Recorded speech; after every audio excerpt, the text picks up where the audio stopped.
네, 트럼프 미국 대통령의 장녀 이방카 백악관 보좌관이 평창올림픽 폐회식 참석차 오늘 방한을 했죠. 이방카는 인천공항에서 강력한 한미 동맹을 재확인하기 위해서 왔다고 밝혔습니다. 네, 이방카 보좌관의 3박 4일 방한 일정과 의미 그리고 북미 접촉 성사 가능성까지 오늘 두 분의 전문가와 함께 짚어보겠습니다. 김용현 동국대 북한학과 교수, 신범철 국립외교원 교수 두 분 자리하셨습니다. 안녕하세요. 안녕하십니까? 안녕하십니까? 뭐 계속 많이 보셨죠? 오늘 이방카 입국하는 모습을. 와서 또 밝게 한미 동맹을 재확인하기 위해서 왔다. 굉장히 밝은 표정으로 이렇게 말을 했습니다. 일단 뭐 첫 인사였겠죠. 어떻게 보셨습니까? 그렇습니다. 이방카 보좌관이 상당히 소탈한 그런 입국이었다 이렇게 우선 봐야 될 것 같습니다. 대한항공을 이용해서 전용기도 아니고요. 그렇습니다. 또 지난번 펜스 부통령 같은 경우는 이제 전용기로 입국을 했습니다. 당연히 이제 펜스 부통령은 미국의 넘버 2기 때문에 그렇게 전용기로 옵니다.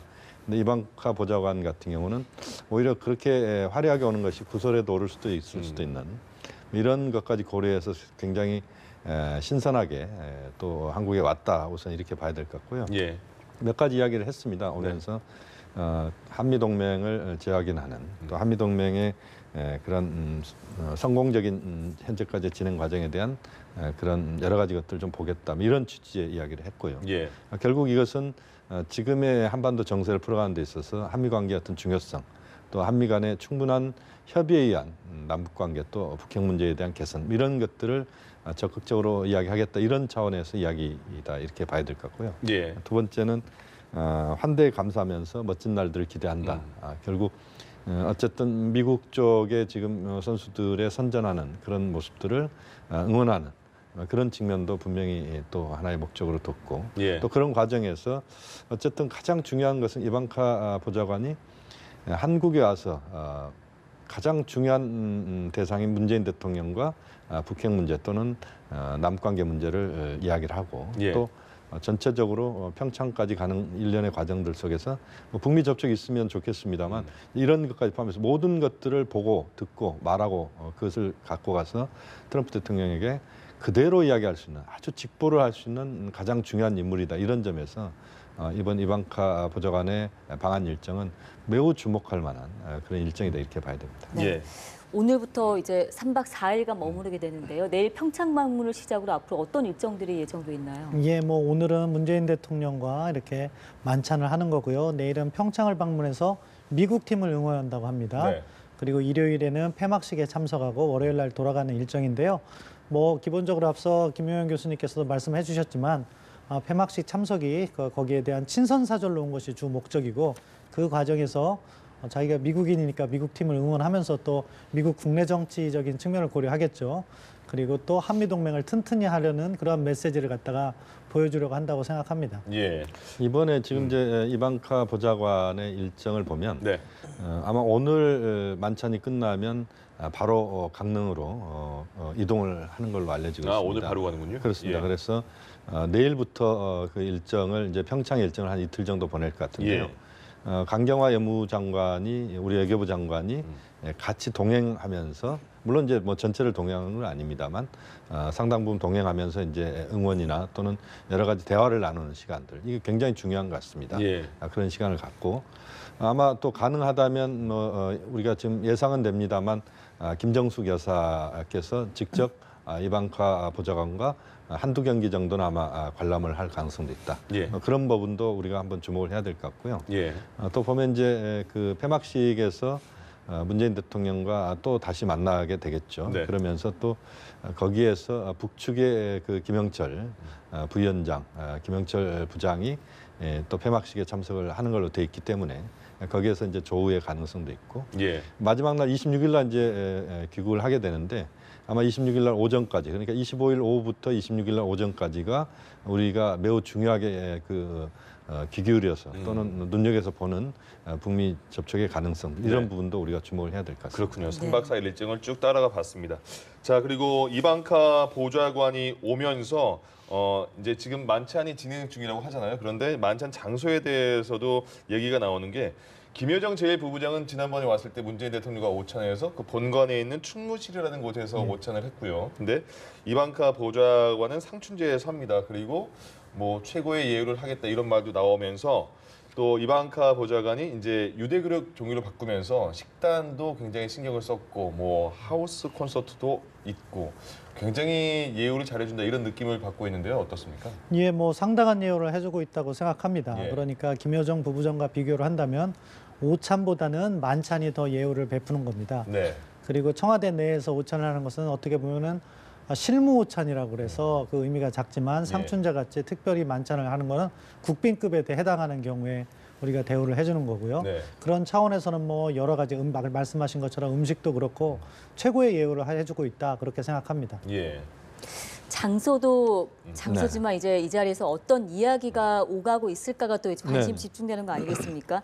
트럼프의 얘기를 이제 이방카가 직접 전한다는 점에서 더 큰 의미가 있다고 봐야겠죠. 그렇습니다. 지금 말씀하신 것처럼 이번 이방카 일행의 방한 일정 중에서 첫 번째 하이라이트는 오늘 저녁입니다. 예. 네. 그러니까 문재인 대통령과 이방카 보좌관이 얼마만큼 한반도 문제, 남관계, 남관계 부분에 대해서 미국의 일부에서는 상당히 또 아직은 좀 퀘스천을 달고 있는 그런 보수적인 그룹들도 있고 예. 또 백악관 내에도 그런 부류가 또 있는 건 사실입니다. 그렇기 때문에 그야말로 문재인 대통령이 남관계 개선에 대한 의지를 왜 갖고 있는지 또 남관계 개선이 결국 북핵 문제 해결과 관련돼서 어떤 연관이 있는지 이런 것들을 아마 소상히 설명을 할 것 같고 그것을 직접 이방카 보좌관이 듣고 트럼프 대통령이 전달하는 어떻게 보면 한미 간접적인 정상회담의 성격도 띌 수 있는 이런 점에서 이방카 보좌관과 지금 문재인 대통령의 지금 현재 만찬은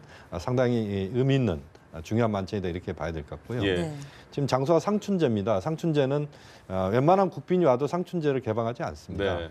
또 상춘제가 위치 자체가 아주 그 앞에는 잔디밭이 넓게 펼쳐져 있고 또 바로 뒤에는 이제 숲이 있고 거기에 이제 한옥으로 예. 아주 크지는 않습니다. 외부에서 보면은 그렇게 화려하지도 않고 상당히 소담한 그런 공간인데 가장 친근한 외빈들이 왔을 때 대통령이 상춘제를 엽니다. 네. 그러니까 늘 봄이 되는 곳이거든요. 예. 그러니까 의미도 굉장히 있다고 봐야 됩니다. 그래서 한반도에서의 지금 평창 올림픽 기간 겨울입니다만 앞으로 남관계나 한반도 상황이 봄처럼 늘 따뜻해지길 바라는 예. 이런 네. 의미의 상춘제라는 그런 의미의 만찬도 있다 이렇게 봐야 될 것 그러니까 같습니다. 상충제랑 이 하우스 콘서트랑 그 용어가 좀 매치가 안 되는 것 같습니다. 예. 네. 개인적인 그러니까 그 상춘대 내에서 네. 우리 국악이라든가 네. 이런 걸 갖다가 연주를 하는 거죠. 네. 어떻게 보면 우리의 전통을 잘 보여주는 거다. 그러면서 사실 만찬은 어떻게 보면 외교에서 외교 행위의 일부란 말이 있습니다. 예. 그러니까 실제 낮에 협상을 할 때는 각국의 입장을 갖다가 준수할 수밖에 없기 때문에 따로 이렇게 분위기를 이렇게 만들기 위해서 만찬을 하면서 서로 설득하는 그러한 효과를 거둘 수 있거든요. 예. 네. 물론 지금 우리가 이방카 고문과 협상을 하는 건 아니지만 한미 관계에 있어서 중요한 역할을 할 수 있기 때문에 특별한 만찬을 베풀면서 예. 우리의 문화도 전하고 또 우리의 선의도 전하고 그래서 한미 관계 발전에 좀 기여해라 네. 하는 메시지를 주는 거라고 생각합니다. 네. 예, 하우스 이게 콘서트가요. 예, 예. 이렇게 보시면 됩니다. 네. 그러니까 간단하게 따로 짚고 넘어가면 아주 될것 따로 같습니다. 예. 특별하게 스페셜한 콘서트를 따로 하는 게 아니고 네. 이 만찬장에서 식사나 담소를 나눌 때 이제 자연스럽게 음악이 나오기도 하고 또 예. 거기에서 또 음악을 또 그 대화를 하면서 중단했다 음악을 듣기도 하고 예.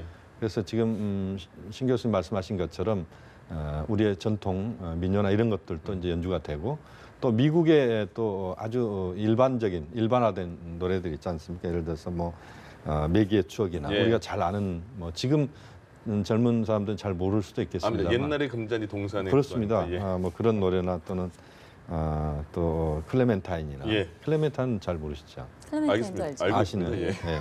그런 노래나 금발의 제니 알겠습니다. 뭐 이런 것도 연주가 된다고 합니다. 네. 말씀해주신 것처럼 상춘제 이름처럼 늘 이제 뭐 관계가 봄 같으면 좋겠지만 사실 외교 관계에 있어서 어떻게 갈등이 없겠습니까? 네. 이번 상춘제에서 오갈 메시지 중에 또 하나 주목되는 게 통상 문제 관련 이야기 들고 왔을까요? 모르겠습니다. 그 부분은 이제 좀 더 결과를 놓고 봐야 되는데 한반도에서의 남관계 현안을 뺀 한미 간의 현안 중에 핵심은 지금 통상 부분이지 않습니까? 지금 이제 우리의 철강에 대해서 미국이 이제 53% 관세를 상무부가 지금 트럼프 대통령이 보고한 사항입니다. 이것이 확정된 게 아니고요. 예. 그렇기 때문에 우리 쪽에서는 아마 이 부분에 대해서 여러 가지 충분한 설명을 또 이번 그 53% 관세를 부과하는 게 이 안보 관련된 부분에서 이제 부과의 성격이 있기 때문에 한반도의 안보 상황 또 한미 동맹의 중요성 이런 부분들을 설명한다면 좀 더 부드러운 분위기가 될 수 있을 것 같고 예. 또 군산 그 GM 공장 관련된 부분들도 간접적으로 이야기될 수도 있다. 왜냐하면 이방카 보좌관이 이제 경제 부분에서 상당한 또 그 트럼프 대통령에게 자문을 한다라고 보기 때문에 이번에 만남에서 많은 부분 그런 이야기가 좀 오고 갔으면 좋겠습니다. 예.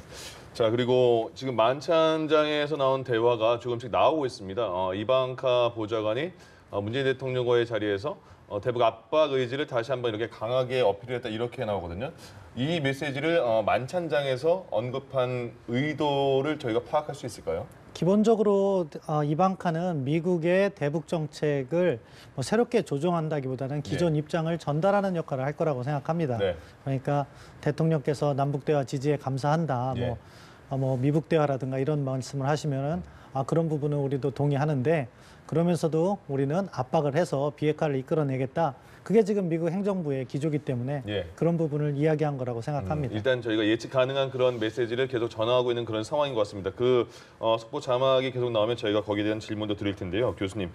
일단 북한과 미국의 언론이나 아니면 그 정부 입장을 보면 네.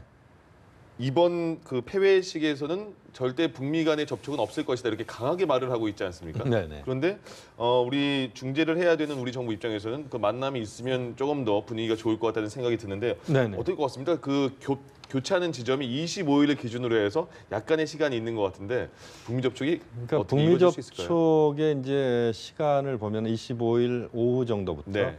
26일 오전이나 26일 오후 정도. 그러니까 거의 뭐 하루나 하루 반 정도의 시간 내에 가능하면 이루어질 수 있다 이렇게 봐야 될 것 같은데 예.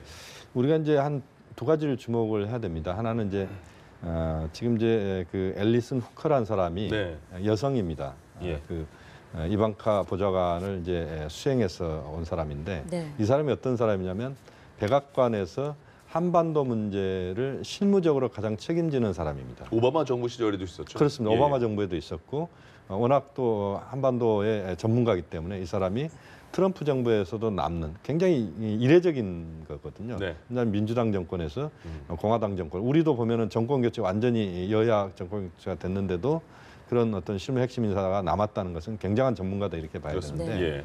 이 사람이 이제 지난번에 그 미국의 그 케네스 베던가요? 그 사람을 미국에서 이제 그 북한에 들어가서 예.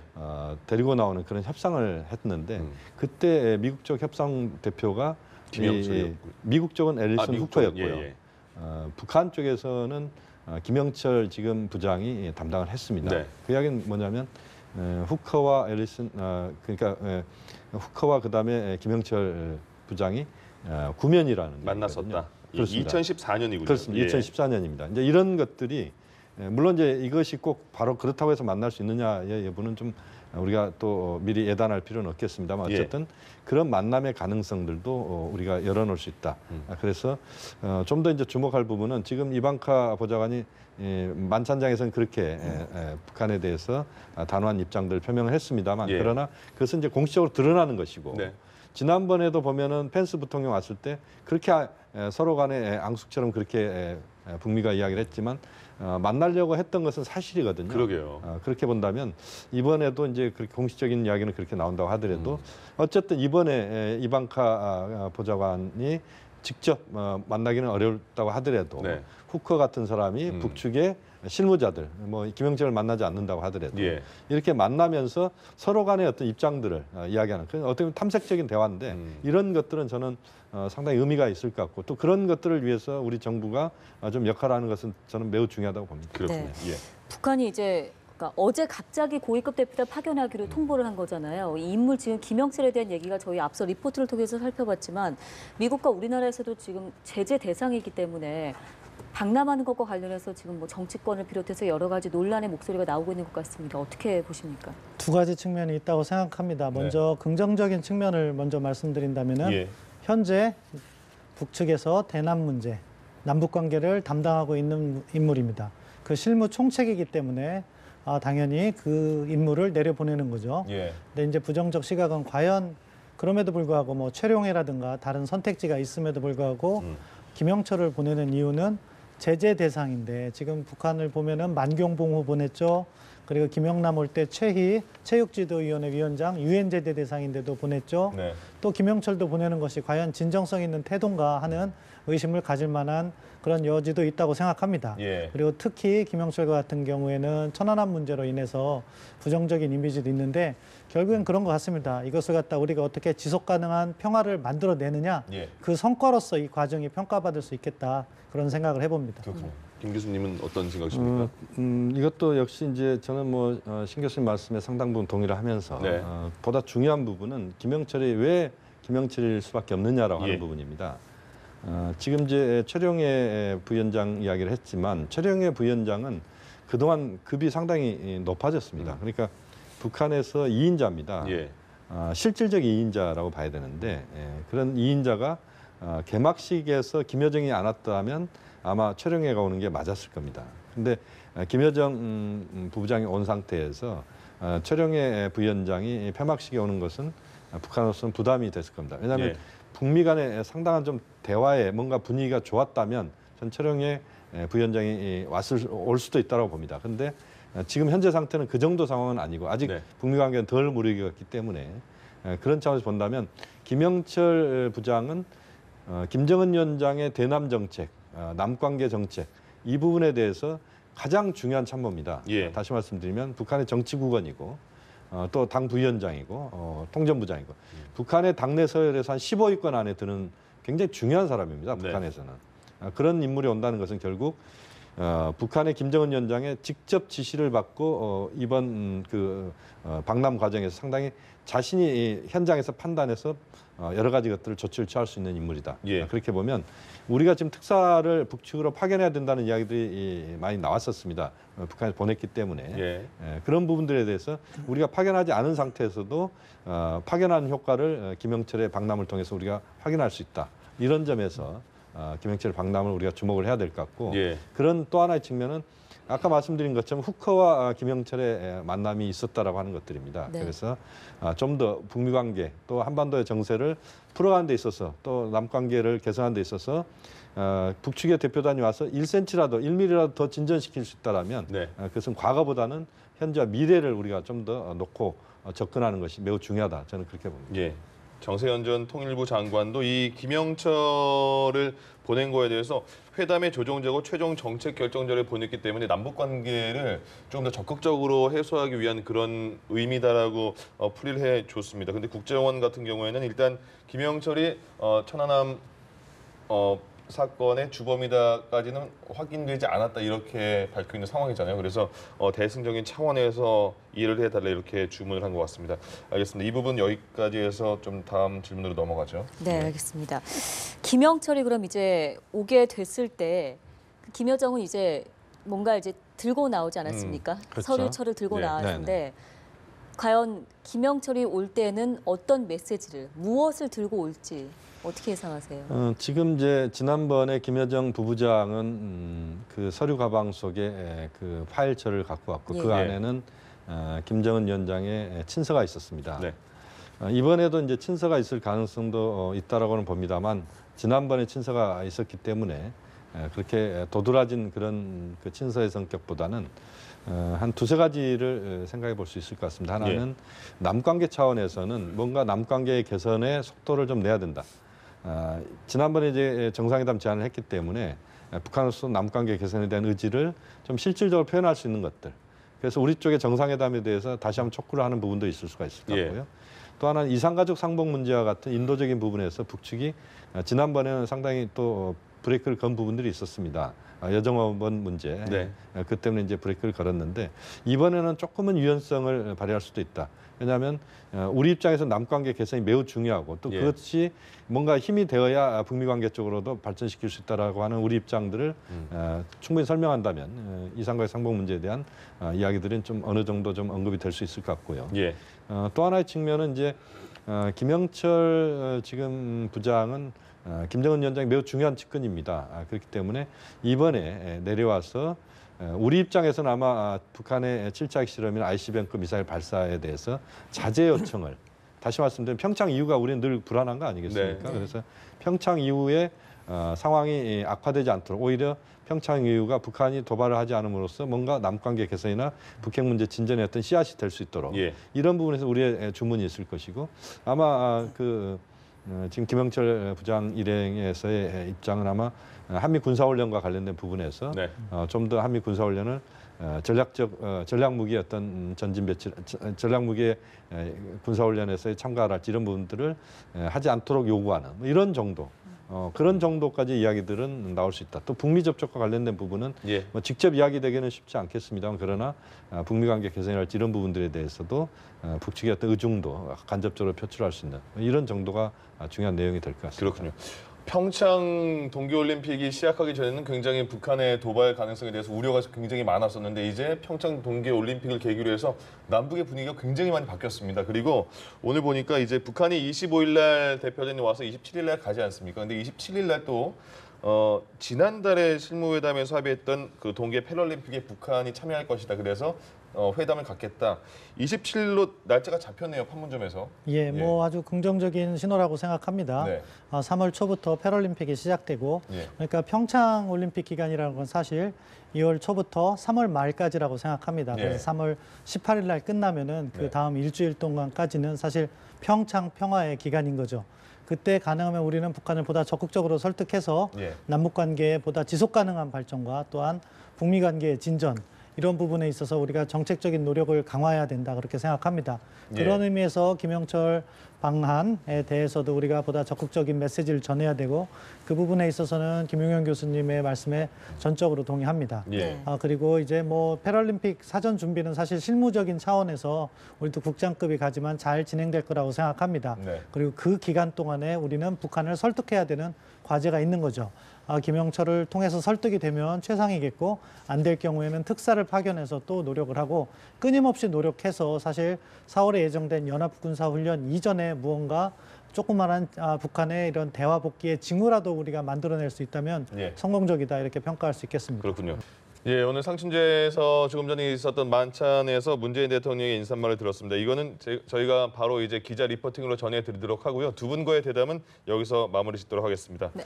김용현 동국대 북한학과 교수, 신범철 국립외교원 교수 두 분과 함께했습니다. 고맙습니다. 네, 감사합니다. 예.